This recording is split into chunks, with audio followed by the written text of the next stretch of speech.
படிச்ச ஒருத்தன் கூட இருந்தா வசதி இல்ல இருந்தா முன்ன பின்ன தெரியாதவன எப்படி வேலைக்கு வைக்குது? சின்ன ஒரு ஊட்டமா இருக்காங்கல்ல, அவங்க ஊர் தான்.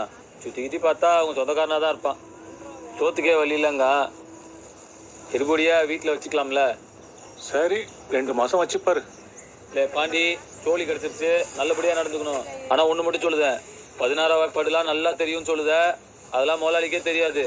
சோழியில் சேர்ந்ததுக்கு அப்புறம் மில்லியே அதிக படிச்சவங்கிற கருவை மட்டும் வந்துடக்கூடாது, பார்த்துக்க. இந்த வேலையை வாங்கி கொடுத்து என் பொண்டாட்டி பிள்ளைகளும் பசிட்டு காப்பாத்திட்டு சொல் சாமி. இந்த உதவி என்னைக்கு மறக்க மாட்டேன்ப்பா. நான் வீட்டுக்கு வந்துருந்தேன்னா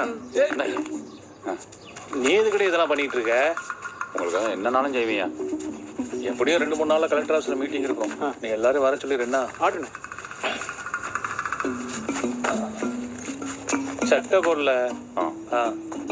ஏல சட்டை போடாம இருக்க பொம்பளை பிள்ளை இருக்க வீட்டுல இருந்தா போட மாட்டேனம்மா. தம்பிக்கிட்ட சொல்லி ஏதாவது வெட்டி சட்டை இருந்தா. அவன் ஃபேண்ட் சட்டையும் போட்டு சுத்திக்கிட்டு இருக்கான். பேண்ட் சட்டை கூடுவாண்ணா. சும்மா மேல மட்டுமே வச்சு தொடச்சுக்கிறாத. நல்லா தொட. மேல அவங்கள நேரம் கலெக்டர் ஆஃபீஸ் வர சொல்லு. சரியா? ஏன்னா மறந்தாலும் மறந்து நல்ல தொட.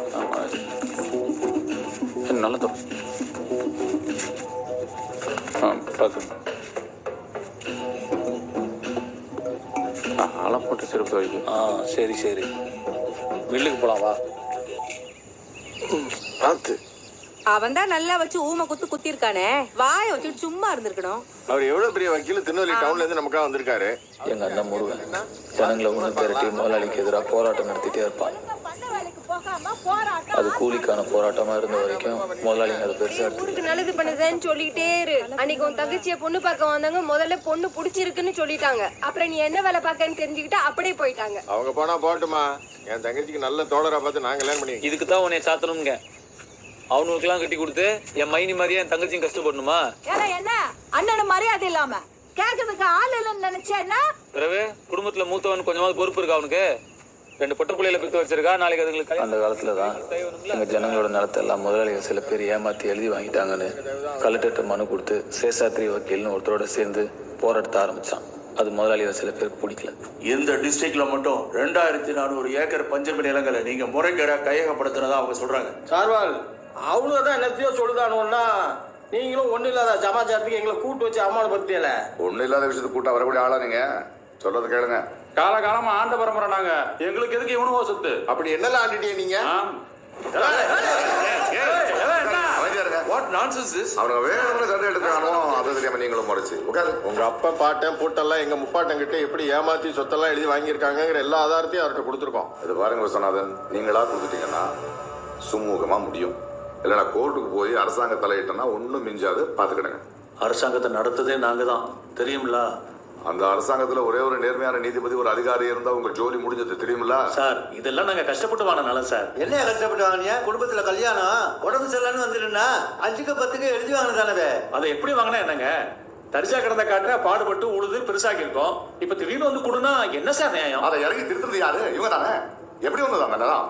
காலகாலமா உங்களுக்கு அடிமையா இருக்கக்கூடாது, பொருளாதாரத்துல எல்லாரும் சமமா இருக்கணும்னு வெள்ளைக்காரன் கொடுத்தது. அவங்க விவரம் தெரியாம உங்களுக்கு கொடுத்துட்டாங்க. அதான் இத்தனை காலம் ஆண்டிட்டீங்கல்ல, அடுத்த தலைமுறை கேட்டு கொடுங்க. அதான் முறை. நிலம் எங்க உயிருக்கு சமம், செத்தாலும் கொடுக்க மாட்டோம். நிலமே உங்களோட சொல்லிட்டு இருக்க, உயிர் பேசிட்டு இருக்க நீ. சார் வேண்டாம் சார், நான் கோர்ட்டுக்கே போறேன். அப்பதான் உங்களுக்கு புரியும். இந்த வக்கீல் எப்படி விட்டோன்னு வைங்க, நம்மகிட்ட உள்ளதும் பிடுங்க விட மாட்டான். ஏய் சிவசாமி, அந்த மேலத்துக்கு சமூகம் கோவில் திருவிழாவுக்கு சாராயம் வாங்கிட்டான். ரூபா என்ன வந்து சேரல. போய் என்னன்னு கேட்டு வாங்கிட்டு வாப்போ. நான் போயிட்டு வந்துடுறேன். அவர் மனசுல அந்த நேரத்துல என்ன இருந்துச்சுன்னு எனக்கு தெரியாம போச்சு.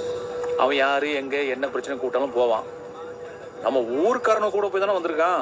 அவனை நம்ம ஊருக்கு கூட்டு வந்தவனை முடிக்கணும். வேற யாரு மாமா? எல்லாம் இந்த சிவசாமியோட அண்ணன் தான். யாரா இருந்தா தான் என்ன? சரியான சமயம் பார்த்து சொல்லுதேன், முடிச்சு விட்டுரு.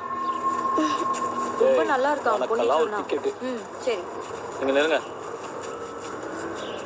சோழிக்கு சேர்ந்து 2 மாசத்துல பல ஆயிட்டடா. முதலாளி எங்க போனாலும் கூடயே கூட்டிட்டு போறாரு, கணக்கு பிள்ளை ஆக்கிட்டாரு. சந்தோஷம் என்னால பாத்துக்கிட்டே நிக்க.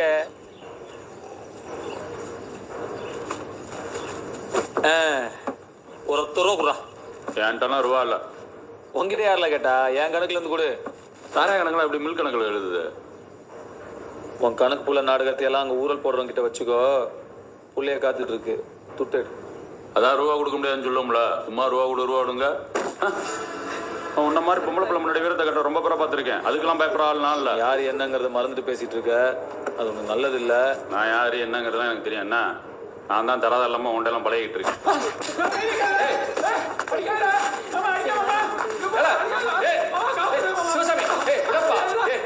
நான் பாத்துக்கிட்டு இருக்க தேவையில்லாம் பேசிட்டு இருக்கா. ஏய், அன்னைக்கு கலெக்டர் ஆபீஸ்ல நீ பேசுறதுக்கு அவனை கொண்டு போகணும். முதலாளி மோதலா விட்டேன். என்ன என்ன என்ன பிரச்சனை இப்போ உனக்கு? ₹10 கேட்டா கொடுக்க மாட்டேங்கிறான் அவன். ஏய், உனக்கு ரூபா வேணா என்கிட்ட கேட்க வேண்டியதானே? எதுக்கு அவன்கிட்ட போய் கேட்டுக்கிட்டு? அப்புறம் எதுக்கு அவனுக்கு கணக்கு போல வச்சிருக்கோம்? உனக்கு எது வேணாலும் என்கிட்ட கேளு. இந்தா ₹2. நான் ரூபா கேட்டா நீங்க கொடுப்பீங்க, கொடுக்க